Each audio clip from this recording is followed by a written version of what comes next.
Market है उसको उसने टॉपल डाउन करके रखा। What do you think, China के पास ऐसी क्या चीज है? ये सैंक्शन स्टेट से ऑयल, या एक्सेसिव पॉपुलेशन, या क्या? देखिए, एक तो जितनी भी वर्ल्ड में आप प्रोडक्ट्स हैं, ब्रांड्स हैं बड़े बड़े, अगर एक यूरोप में वो चीज़ $150 की बन रही है तो चाइना उसको यूजली आप समझ लें कि 12 से 13 या $15 में बना रहा है। बिल्कुल। तो आपने मेजर चंक तो ले लिया मार्केट का अपनी लो कॉस्ट इफेक्टिव प्रोडक्शन से, प्लस लेकिन प्रोडक्शन उसके क्यों बाद लो कॉस्ट हुई? Question, my question is still there, why it's low cost? I think so. जब ओके आप okay okay, I sanction understand. जब आप सैंक्शन स्टेट से कोई चीज बाय करते हैं, एनर्जी बाय करते हैं सपोज, वो जो एनर्जी आपने बाय की वो अपने मनपसंद रेट पे buy, it's like smuggled, it's like smuggled oil. अब स्मगल्ड जो प्रोडक्ट है उस पे टैरिफ नहीं है, ग्लोबल जीएसटी कोई नहीं है, कस्टम में आप उसको एंट्री नहीं कर सकते, तो आपने हिडन, जो मैंने बात की है शैडो फ्लीट या कार्गो स्वैप की बात की है, तो इस फॉर्म में जब आती है, जब आपकी इनपुट ही इतनी कम होगी, तो इट्स मीन दैट आप क्या करेंगे, आप चीज का रेट भी मार्केट में compete करने के लिए कम ही लगाएंगे ना। अब ईरान के ऊपर और रशिया के ऊपर जो सैंक्शन लाई जा रही, इनका मकसद मल्टीपल, नंबर वन, क्योंकि ईरान से जब तेल बाय करेंगे, ईरान को डॉलर जाएगा, ईरान अपनी प्रॉक्सीज हिजबुल्लाह में, हुतीज, कहाँ भी कहीं भी अपनी आईआरजीसी, अपनी इकोनॉमी को चलाए। क्योंकि सेकंड, जब रशिया से आप ऑयल एंड गैस बाय करेंगे, या चाइना करे या इंडिया करे, तो उसको क्या होगा, वो उससे यूक्रेनियन वॉर। अब अमेरिकन ने एक ही शॉट में मल्टीपल फैक्टर्स को टारगेट किया। वो मल्टीपल फैक्टर्स ये हैं कि जब आप, चाइना को सस्ता तेल नहीं मिलेगा, चाइना की इनपुट कॉस्ट इंक्रीज हो जाएगी, तो चाइना ग्लोबल मार्केट में उसका इम्पैक्ट डिक्रीज हो जाएगा। चाइना, फिर ईरान से जब तेल नहीं बिकेगा, तो ईरान की जो प्रॉक्सीज आईआरजीसी वो सब बंद हो जाएंगी, lack of financial assistance. Similarly, जब रशिया से ऑयल एंड गैस को बाय नहीं करेगी, रशिया का मेजर बायर कौन है? वर्ल्ड वॉर 1 और 2 में भी रशिया ने वो जो पाइपलाइंस हैं जो यूरोप की तरफ जाती हैं, उनको नहीं बंद किया था, क्योंकि वो बिजनेस है, वो सर्वाइवल। तो मेजर जो बायर कौन है? वो यूरोप है। आपको लगता है कि यूरोप की इकोनॉमी पे बुरा इम्पैक्ट पड़ेगा अगर रशियन ऑयल एंड गैस पे सैंक्शन हो जाती? क्योंकि यूरोप सारा क्या है, न्यूट्रलाइज है। What do you think, it will huge impact on यूरोपीय यूनियन इकोनॉमी, या अमेरिका से अल्टरनेट रूट से इससे सस्ता ऑयल एंड गैस से?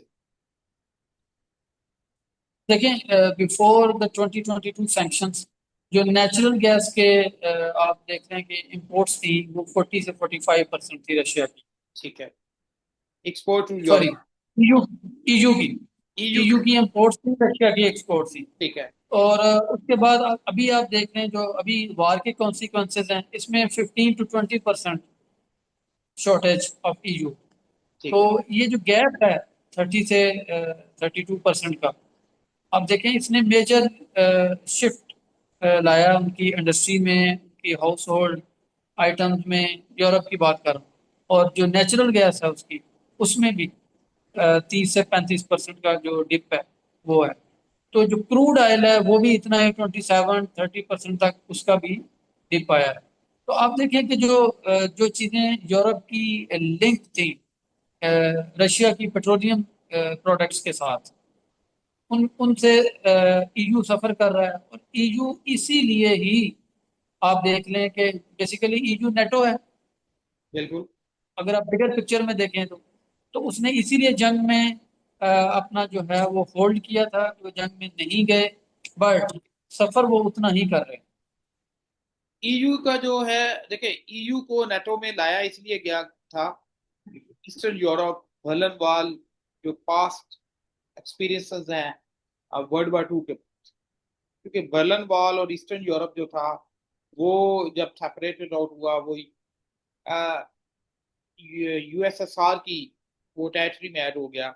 तो नेटो का जो कॉन्सेप्ट था वो अमेरिकन तभी लेके आया था कि भाई आप हमारे फ्लैग्स, आप हमारी अम्ब्रेला के नीचे हैं, we will protect you from Soviets.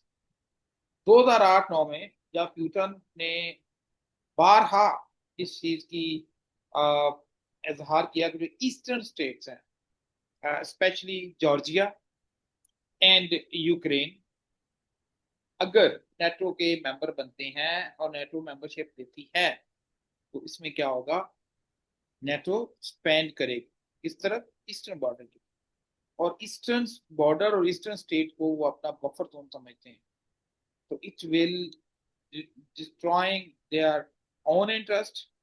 इसी वजह से, अच्छा, यूरोपीय यूनियन ने या नेटो ने इनको नहीं कहा, बट ये जो स्टेट्स हैं ये खुद गई हैं नेटो के पास कि हमें प्रोटेक्ट किया जाए कहाँ से, रशियन एक्सपेंशनिज्म से। ये यूरेशिया का कॉन्सेप्ट है। अब जो यूरेशिया का कॉन्सेप्ट है पुर्तगाल से स्टार्ट होता है, ईस्टर्न रशिया एंड चाइना, अब ईरान। अब ये इतना बड़ा लैंडमार्क कॉरिडोर है जिसमें आपके मेजर ऑयल एंड गैस के रूट्स हैं, मेजर आपके ट्रेड रूट्स हैं, उसमें स्ट्रेट ऑफ हार्मज आ जाती है, स्विस कैनाल आ जाती है, एंड ऑल दैट। दुनिया की इस वक्त जो नजर है, आप देखें, अभी जो अमेरिका के अंदर ना एक टर्मिनोलॉजी बोली जाती है, CRI है।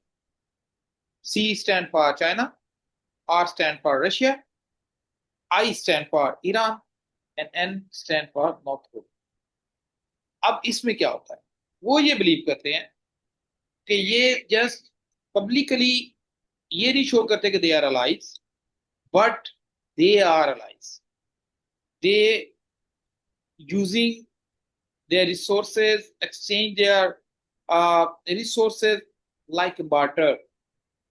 बेश काफी दफा नॉर्थ कोरिया ने अपनी फोर्सेस रशिया को भेजी हैं, रशिया ने ईरान वॉर में missile system, missile technology, China ने कई कुछ।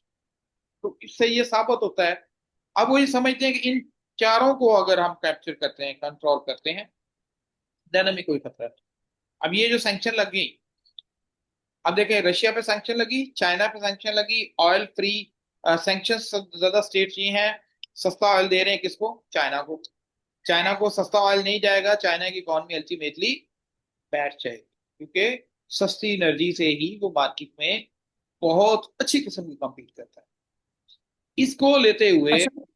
जी जी, यस, अच्छा, इस सारे सिचुएशन में पॉसिबल सिनेरियोज डिस्कस कर वन बाय वन। यस, आप फर्स्टली देख लें कि जो पॉसिबल सिनेरियो में है कि डिप्लोमेटिक ब्रेक थ्रू, तो मुझे नहीं लगता कि कोई डिप्लोमेटिक ब्रेक थ्रू होगा।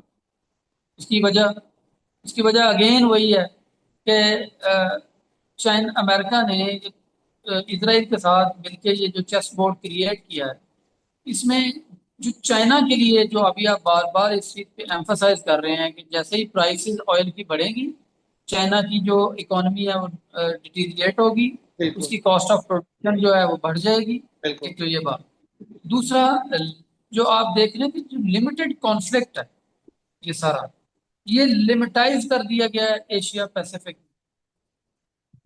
यस, इसमें आपको वर्ल्ड वार जैसा एक, आप कह रहे हैं कि एक स्मेल तो आता है, एक बिल्कुल सिस्टम तो क्रिएट करते हैं, लेकिन जो सारा उनका जो पिवट पॉइंट है वो सिर्फ इस खित्ते में जंग का है। बिल्कुल। उसको डिस्टेबलाइज करना है पाकिस्तान को, उसको डिस्टेबलाइज करना है चाइना को, उसको ईरान को, डिस्टेबलाइज करना है ईरान को, रशिया को। तो ये सारा जो है, अब एक तीसरा सिनेरियो ये हो सकता है कि मेजर एस्केलेशन इन कंट्रीज की तरफ से, तब आप उनको बैक फुट पे कर सकते हैं, दोनों को, अमेरिका एंड इसराइल को। बट जो उनके पास टाइम है, वो time slipping away day by day, क्योंकि उनका इलेक्शन करीब आ रहा है। और नेतन्याहू की तो आप देख रहे हैं कि उनका हुकूमत में रहने की पॉसिबिलिटी सिर्फ एक है कि ये जंग प्रोलॉन्ग हो, बिल्कुल। ये इस जंग में ब्लड शेड हो, इस जंग में आप समझ लें कोई इलेक्शन डिले हो, हीरोइज्म, इलेक्शन डिले हो। हीरो हीरोइक्स आए हैं सारे, जिसकी बेस पे वो इलेक्शन लड़े। ठीक है। और इसमें जो मुझे समझ आ रही है वो ऑयल प्राइसेस, इन्फ्लेशन और ग्लोबल इकोनॉमिक ग्रोथ, ये सारी चीजें जब तक आप देखें कि सफर करेंगी इस खत्ते में, तब तक अमेरिका और जो इसराइल है वो अपनी आवाम की आंखों में फ्लरिश करेंगे। Yes, I will, I totally agree with you with your opinion. But मेरा ख्याल है कि ये जो जंग है ना, 9/11 वाली जंग, उस वक्त भी स्लीपिंग जो ड्रैगन था, हम talking about China, sleeping dragon के पड़ोस में आके जंग लड़ने का मकसद ये था कि कभी तो मुंह उठा के फुंकारे, देन हम उसकी तरफ मूव करें। बट उसने इसकी तरफ कोई तवज्जो नहीं दी। वॉर चलती गई, even though 2 decades, it's very long war, 2 decade आपके पड़ोस में वॉर चले, फिर प्रॉक्सीज हुई, शिमाली इत्तेहाद जो है उसको एंगेज किया, कहाँ पे, यगूर कम्युनिटी को एंगेज किया, जो चाइना के संख्याओं प्रोविंस है। लेकिन उसने भी इस पे कोई रद्द अमल नहीं दिया। बट ये वाली जो वार है, देखा उन्होंने स्ट्रैटेजी चेंज क्यों नहीं किया, अफगानिस्तान के साथ उसका कोई लेना देना नहीं, और इस तरह वो प्राई जंग में कूदेगा नहीं। तो उन्होंने कहा हम ये सैंक्शन करते हैं, ये लिंडसे ग्राहम वाली जो बिल है, Russian bill, sanctioning Russian bill. अब इसमें ईरान का नाम आ गया है, और उसमें ये कहा गया कि who will buy oil from Iran और रशिया, उसको सबसे सख्त सजा दी जाएगी। उसके साथ डिप्लोमेटिक रिलेशनशिप, बिजनेस रिलेशनशिप। अब लेट्स सी, एक प्लस पॉइंट है पाकिस्तान के लिए अगर मैं बात करूं। अब देखते हैं कि इंडिया के लिए भी वही वतीरा रखा जाता है सैंक्शनिंग का, या सिर्फ ये अदर स्टेट के लिए।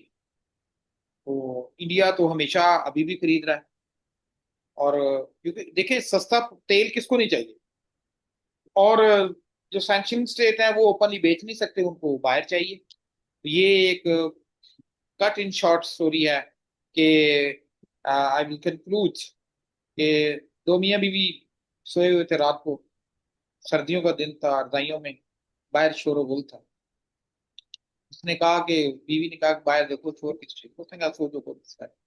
देन उसने कहा कि, वो बीवी की बात मान के उसने रजाई अपने ऊपर लिया, बाहर चले गए, चोर है, रजाई छीन के ले गए। तो बीवी ने पूछा कि पता चला रौला किस चीज का था? मसला जो था ना वो रजाई का था।